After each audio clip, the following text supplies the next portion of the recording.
Welcome back to Sonic Generations HD. Today we'll be playing through Sky Sanctuary. Wait a minute. This isn't Lava Reef. What the fuck?! If only, Gareth. If only. I will say though, I love the White Space-Time remixes of all these levels, with the exception of one, but I'll get to that when we get to it. Yeah, first level of the next era, actually. Now, we've talked about music, we've talked about story, so I'm just going to spend a couple minutes rambling about the graphics to give FTA, Sonic Movies, Sky a bit of a breather for once, try and pull my weight in the playthroughs I put together. Just like with Sonic Unleashed, Generations uses the Hedgehog engine, and contrary to what I've heard some of you say, and you know who you are, it's a graphics engine, has nothing to do with gameplay. One of the special things about the Hedgehog engine is a little thing called Light Field, which was developed to help Sonic blend in with the environment, so he doesn't look out of place, like, say, in, Sonic 06, where he looks like a guy in a hedgehog suit, kind of freakish, very, very out of place. And, it's not just about making things lighter, making things darker, it's about producing CGI quality graphics. Going back to Unleashed, when you went to Missouri, it felt all warm and whatnot. Go to Holoska, it feels all chilly. Go to Empire City, it's all like hazy. And it's just one thing that made Unleashed look so fantastic, apart from art design in general. I don't know what happened with Generations. Like, it uses the same engine, but to me at least, I think it doesn't look as good, just in terms of lighting. I mean, it seems a little bit washed out, but, opinions. Now, this is a pretty cool set piece. I didn't actually realise what it was at first, and then Sky pointed it out to me. This is meant to be Hidden Palace, which makes a lot of sense, especially when you consider the teleporter at the end. I love it. When they said, okay, you'll be seeing more of the levels, this part I will give them somewhat, because this Hidden Palace in 3D is gorgeous, and then you have the teleporter glowing like that. I love it.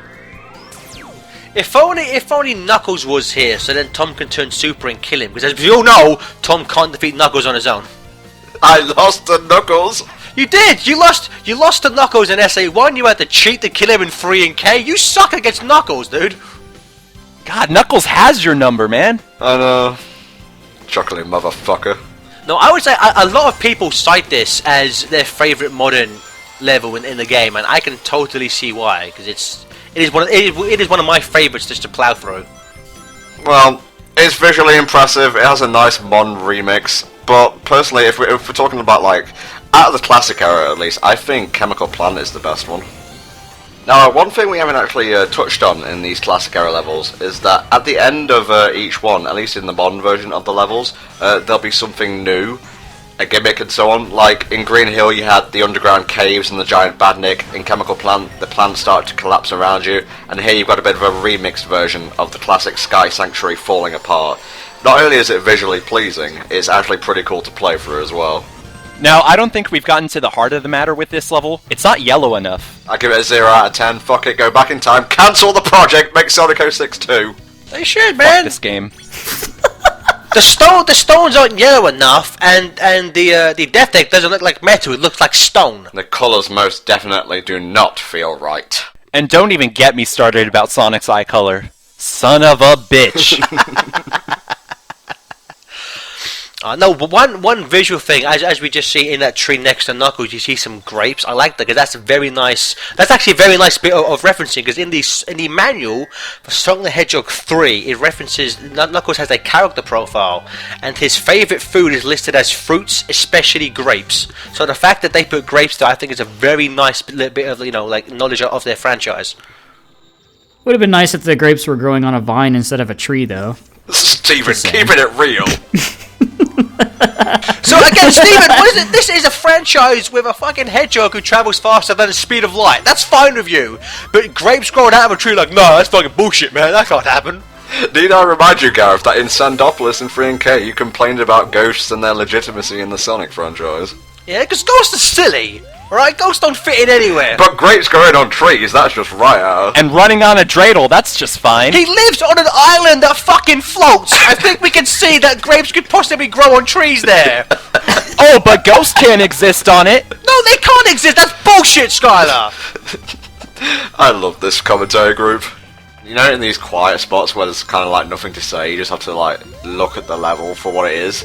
And damn if this version of Sky Sanctuary doesn't look good. And that music is fucking fantastic.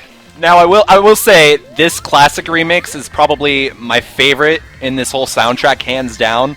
This song gives me chills when I listen to it. You can judge me all you want for that, but I will say that proudly. I love this track, especially around the 40-minute mark when they kind of bring us some army drums. I love that bit. It was like that just sounds so awesome. Yeah, nothing like listening to this song for 40 minutes until the drums. Hey, June Solo wanted to do a very extended remix, alright? Shut up. How dare you judge that man? Speaking of remix, hey, it's the classic Invincibility theme from Sonic 1 and 2. Hooray! Yay! What's it doing in Sonic 3 and Knuckles? Fuck this game! June Sonoy, you can't even get the right music tracks correctly. Michael Jackson. Well, with all respect to Mr. Sonoy, he is no Michael Jackson, but, that being said, he did a pretty damn good job with Generations. Now I love how they brought in those spinning platforms from Chunnan, Dragon Road from Sonic Unleashed. I'm pretty sure those were in the original Sky Sanctuary as well, but I get what you're trying to say. They do look like they came out of Dragon Road Day. My biggest memory of the circular platforms, the spinning ones, is just getting stuck on them over and over. So it just kind of ran down my time as Hypersonic, and by the time I got to Mechasonic, I was out of rings, and that was the end of me. Thankfully, and also regrettably, though, there are no Mechasonic mini-bosses in this version of Sky Sanctuary. Also, I like the fact that true to Eggman, I like the fact that Sega have been true to their franchise. 15 years later, Egg Robos are still fucking useless. Good job.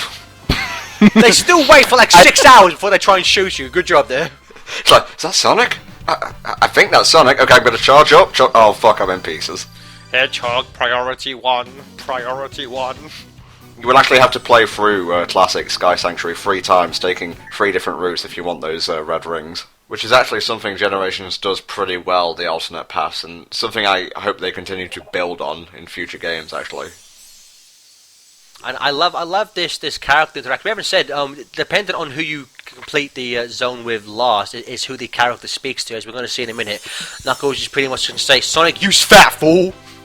I feel bad for Classic Sonic when I see this, but I can't help but laugh.